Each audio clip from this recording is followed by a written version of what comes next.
अभी तक हम जितना जानते हैं, इस मालूमात से अगर हम इस मॉलिक्यूल को नाम देना चाहें तो हम इसे क्या कहेंगे? हम सबसे पहले ये देखेंगे कि यहाँ पर सबसे लंबी कार्बन चेन कौन सी है। यहाँ हमारे पास 2 कार्बन की चेन मौजूद है और यहाँ पर तमाम सिंगल बॉन्ड्स मौजूद है। इसका मतलब ये हुआ कि हम यहाँ ईथेन की बात कर रहे हैं। फिर हमारे पास कार्बन नंबर 1 पर ब्रोमीन और फ्लोरीन मौजूद है। ये कार्बन नंबर 1 है और ये कार्बन नंबर 2। तो यहाँ हमारे पास ब्रोमीन और फ्लोरीन मौजूद है। तो हम इसे 1 ब्रोमो 1 फ्लोरो कहेंगे। यहाँ हम ब्रोमो इसलिए पहले लिख रहे हैं क्योंकि बी अल्फाबेटिकली एफ से पहले आता है, यानी कि अंग्रेजी के हरूफ में बी एफ से पहले आता है। अब चूंकि ये तमाम सिंगल बॉन्ड्स हैं तो ये हो जाएगा 1 ब्रोमो 1 फ्लोरो ईथेन। ये इस मॉलिक्यूल का नाम है। ये अभी तक जो मैंने आपको बताया ये मेरी पिछली वीडियोस का निचोड़ था। अब पिछली कुछ वीडियोस पर मबनी हम जानते हैं कि ये कायरल कार्बन भी है। और अगर हम इसकी मिरर इमेज लेंगे तो हमें इस मॉलिक्यूल की यानी 1 ब्रोमो 1 फ्लोरो ईथेन की मिरर इमेज कैसी मिलेगी? यहाँ आपके पास कार्बन मौजूद है, ये अभी भी ब्रोमीन ऊपर मौजूद है। आपके पास अभी भी ये मीथाइल ग्रुप है जो कि कार्बन से जुड़ा हुआ है। तो ये यहाँ उल्टे हाथ पर इस तरह से मीथाइल निकल रहा होगा।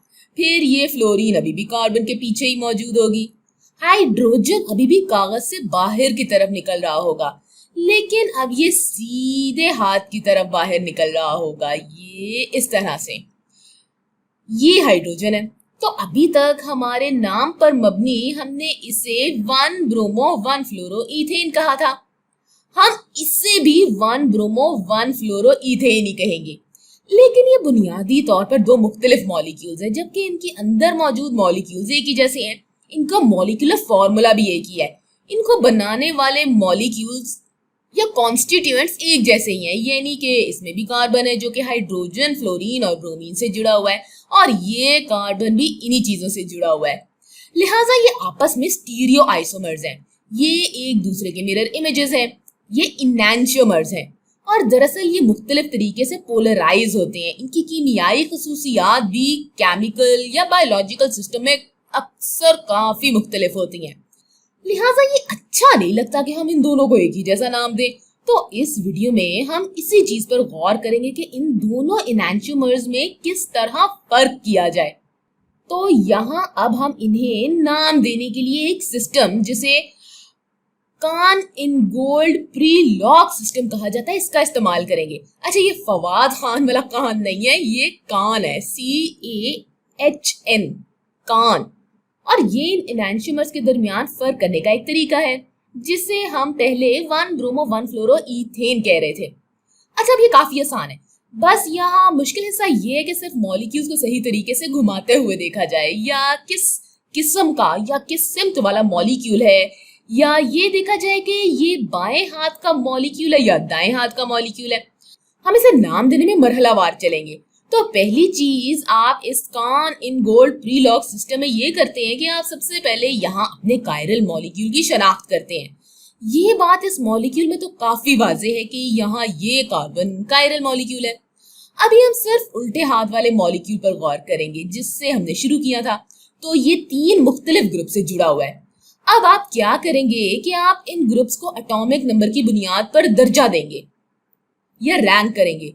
तो अगर आप यहाँ ऊपर जाएं तो ब्रोमीन, फ्लोरीन, हाइड्रोजन और कार्बन में से किसका एटॉमिक नंबर सबसे ज्यादा है? ब्रोमीन ये यहाँ मौजूद है। हमारे पास ब्रोमीन 35 पर मौजूद है, फ्लोरीन 9 पर मौजूद है, कार्बन 6 पर और हाइड्रोजन 1 पर। तो इन सब में से सबसे ज्यादा एटॉमिक नंबर ब्रोमीन का है, तो हम इसे नंबर 1 कहेंगे। इसके बाद हमारे पास फ्लोरीन मौजूद है, तो इसे हम नंबर 2 कहेंगे। फिर तीसरा हमारे पास कार्बन है, तो ये हो जाएगा नंबर 3 पर। फिर सबसे छोटा हाइड्रोजन है, तो ये हो जाएगा नंबर 4। अब जब हम इसे नंबर दे चुके हैं तो अगला मरहला ये होगा कि हम इस मॉलिक्यूल को तरतीब दें या ओरिएंट करें ताकि सबसे छोटा एटॉमिक नंबर वाला ग्रुप सफ़े के अंदर जाए, ये मॉलिक्यूल के पीछे आ जाए। ब्रोमीन सबसे बड़ा है और हाइड्रोजन इन सब में से छोटा है। तो हम इसे मॉलिक्यूल के पीछे ओरिएंट करना चाहेंगे, यानी पीछे भेजना चाहेंगे। अभी ये जिस तरह से बना हुआ है तो ये मॉलिक्यूल के सामने आ रहा है, तो इसे अब मॉलिक्यूल के पीछे भेजना है और इसे देखना ही सबसे मुश्किल मरहला है। याद रहे कि फ्लोरीन इसके पीछे मौजूद है, ये कागज के प्लेन में है, ये कागज से बाहर आ रहा है। हम इसे ओरिएंट करना चाहते हैं, हम इसे घुमाना चाहते हैं। आप तस्वीर कर सकते हैं कि हम इसे घुमाएंगे तो ये इस सिमत में घूमेगा। तो चलिए इसे दोबारा बनाते हैं।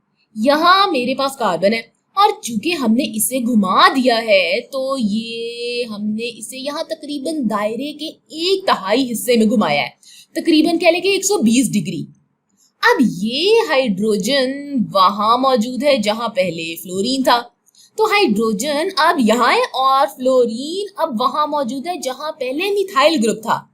ये डॉटेड लाइंस ये जाहिर कर रही हैं कि अब हम पीछे की तरफ मौजूद हैं और ये लाइन ये जाहिर कर रही है कि हम प्लेन में हैं। मिथाइल ग्रुप अब वहां मौजूद है जहां पहले हाइड्रोजन था। ये अब कागज से बाहर निकल रहा है, ये यूं उल्टे हाथ पर निकल रहा है और ये बाहर की तरफ। तो ये मिथाइल ग्रुप अब कागज से बाहर निकल रहा है, बाहर और उल्टे हाथ की तरफ। मिथाइल ग्रुप ये यहाँ आ गया। तो हमने यहाँ क्या किया है कि हमने इसे 120 डिग्री पर घुमाया है। हमने ऐसा पीछे जाने के लिए किया है। ये देखा जाए तो पहला मरहला है। हमने कायरल कार्बन की शनाख्त की और फिर इन ग्रुप्स को एटॉमिक नंबर की बुनियाद पर दर्जा दिया। ब्रोमीन अभी भी सबसे ऊपर होगा। अब जब आप सबसे कम एटॉमिक नंबर वाले ग्रुप को पीछे की तरफ कर देंगे, फिर आप 1 से 3 तक के दर्जे वाले ग्रुप्स को देखेंगे। हमारे पास यहाँ 4 मॉलिक्यूल्स मौजूद हैं। हम सबसे बड़े मॉलिक्यूल को देखेंगे जो कि ब्रोमीन है, यानी कि नंबर 1, नंबर 2 फ्लोरीन है, फिर नंबर 3 मिथाइल ग्रुप है। Cahn in gold pre log system में हम सिर्फ ये सोचते हैं कि नंबर 1 से नंबर 2 और नंबर 2 से नंबर 3 तक जाने में क्या लगेगा, यानी इस सूरत में हम इस सिमत में जाएंगे। नंबर 1 से नंबर 2, नंबर 2 से नंबर 3 जाने के लिए क्लॉकवाइज सिमत में जाएंगे, यानी सीधे हाथ की तरफ जाएंगे, या कह लें कि घड़ी की सुई जिस सिमत में जाती है हम उस सिमत में जाएंगे। हम अभी हाइड्रोजन को नजरअंदाज कर रहे हैं, ये इसके पीछे मौजूद है। ये हमने पहले मरहले में किया था कि सबसे छोटे मॉलिक्यूल को पीछे की तरफ ओरिएंट किया था। फिर बड़े तीनों मॉलिक्यूल्स के लिए हमने कहा कि हम अगर नंबर 1 से नंबर 2 और फिर नंबर 3 तक जाना चाहे तो हम किस सिमत में जाएंगे। तो इस सूरत में हमें क्लॉकवाइज सिमत में जाना होगा। और अगर हम अब क्लॉकवाइज जाएंगे तो हम इसे सीधे हाथ वाला या राइट हैंडेड मॉलिक्यूल कहेंगे, या हम इसके लिए एक लातीनी लफ्ज रेक्टस का इस्तेमाल करते हैं। रेक्टस का लैटिन में मतलब होता है दायां हाथ। लिहाजा यहाँ मौजूद इस मॉलिक्यूल को हम ना सिर्फ 1 ब्रोमो 1 फ्लोरो इथेन कहेंगे, बल्कि हम इसके साथ आर भी लगा देंगे। आर से मुराद रेक्टस यानी कि राइट या दायां हाथ, और इससे हम एस यानी कि सिनिस्टर कहेंगे, जो कि लेफ्ट यानी उल्टे हाथ को कहा जाता है। तो ये हो जाएगा आर 1 ब्रोमो 1 फ्लोरो इथेन। तो आप तस्वीर कर सकते हैं कि ये इसके बरअक्स होगा, ये उल्टे हाथ वाला मॉलिक्यूल या काउंटर क्लॉकवाइज वर्जन होगा। हम इसे जल्दी से कर सकते हैं। यहाँ पर भी हम बिल्कुल इसी तरह करेंगे। हम जानते हैं कि सबसे बड़ा ब्रोमीन है, तो ये नंबर 1 होगा, fluorine number 2, carbon number 3, hydrogen number 4। अब हमें क्या करना है कि हम हाइड्रोजन को पीछे की तरफ करना चाहेंगे, तो इसके लिए हमें इतना घुमाना होगा जहां पर अभी फ्लोरीन मौजूद है। तो हम इस मॉलिक्यूल को यहाँ दोबारा बना देते हैं। तो ये आपका कार्बन यहाँ पर मौजूद होगा, ब्रोमीन अभी भी ऊपर होगा, लेकिन अब हाइड्रोजन यहाँ पीछे होगा जहां पहले फ्लोरीन था। हाइड्रोजन ये यहाँ पर होगा, फिर ये मिथाइल ग्रुप घूमकर यहाँ आ जाएगा जहां पहले हाइड्रोजन था। ये अब कागज से बाहर आ जाएगा। क्योंकि हम इसे इस सिमत में घुमा रहे हैं, तो ये हमारा मिथाइल ग्रुप है।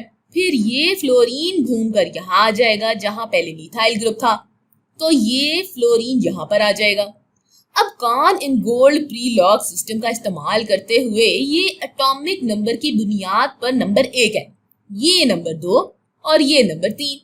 आप नंबर 1 से नंबर 2 और नंबर 2 से नंबर 3 तक जाएंगे। आप इस सिमत में जाएंगे, यानी कि आप काउंटर क्लॉकवाइज जाएंगे, या यूं कह ले कि हम उल्टे हाथ की तरफ जा रहे हैं।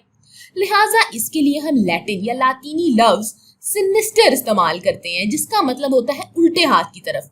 तो ये मॉलिक्यूल का सिनिस्टर वर्जन है। हम इस वर्जन को कहेंगे S1 ब्रोमो 1 फ्लोरो ईथेन। एस का मतलब है सिनिस्टर या काउंटर क्लॉकवाइज। अब हम इन नामों में फर्क कर सकते हैं। हम जानते हैं कि ये दो मुख्तलिफ कॉन्फ़िगरेशन है और इसका फर्क हमें ये R और S जाहिर कर रहे हैं कि अगर आपको इससे इस तक जाना हो तो इसके लिए आपको पहले इन ग्रुप्स को तोड़ना होगा या अलग करना होगा, फिर दोबारा से मुख्तलिफ ग्रुप्स को आपस में जोड़ना होगा। आपको इन बॉन्ड्स को तोड़ना होगा। आपको इस एनांशियोमर से इस एनांशियोमर पर आने के लिए इन ग्रुप्स को किसी तरह से तब्दील करना होगा। ये दोनों मुख्तलिफ कॉन्फ़िगरेशंस हैं। बुनियादी तौर पर ये मुख्तलिफ मॉलिक्यूल्स हैं। तो ये स्टीरियो आइसोमर्स हैं और ये इनैंशियोमर्स हैं।